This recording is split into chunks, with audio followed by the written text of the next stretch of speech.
Assalamualaikum warahmatullahi wabarakatuh.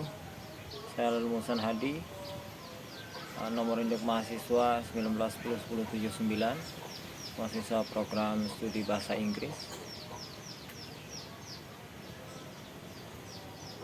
Fakultas Budaya, Manajemen dan Bisnis, Universitas Pendidikan Mandalika.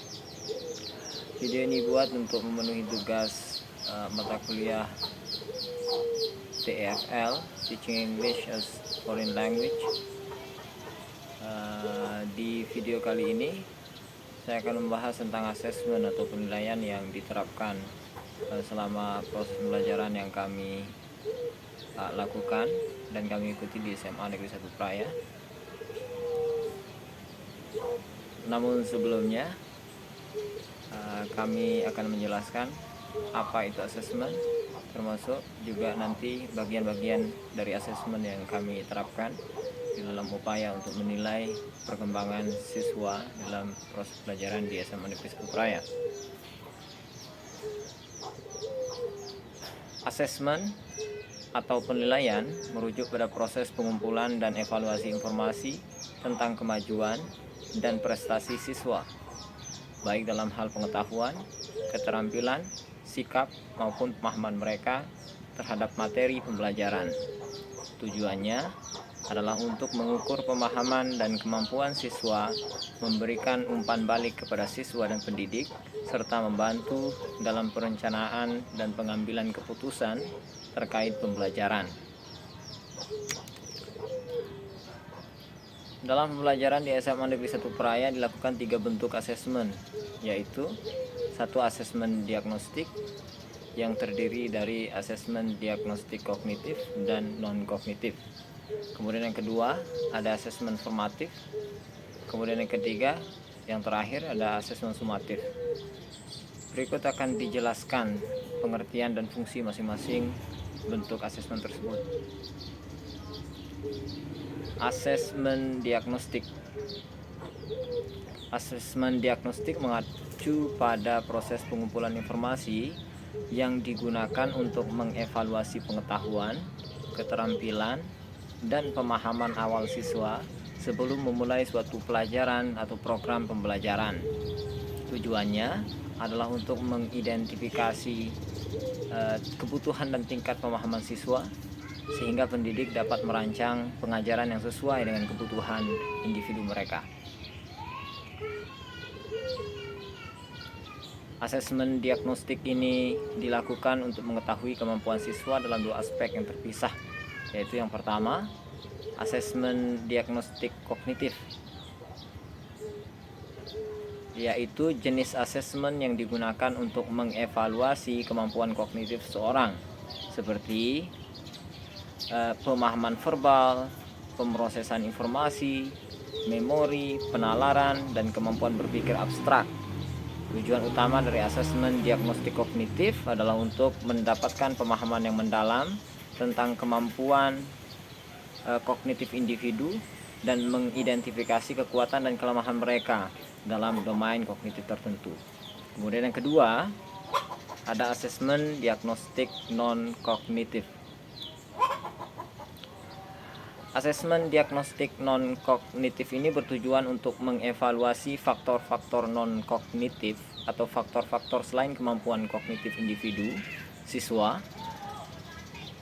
Aspek-aspek non-kognitif yang dievaluasi meliputi sikap, kepribadian, keterampilan sosial, motivasi, persepsi diri, dan aspek-aspek emosional lainnya. Tujuan utama dari asesmen diagnostik non-kognitif adalah untuk memperoleh pemahaman yang lebih lengkap tentang individu secara holistik. Baik, kemudian kita akan beranjak ke bentuk asesmen kedua, yaitu asesmen formatif.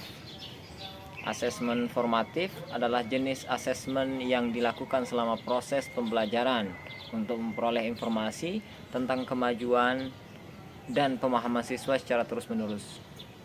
Tujuan utama dari asesmen formatif adalah untuk memberikan umpan balik yang berkelanjutan kepada siswa dan pendidik, sehingga siswa dapat memahami kekuatan dan kelemahan mereka serta mendapatkan peningkatan pemahaman mereka terhadap materi pembelajaran. Karakter dan tujuan dari asesmen formatif.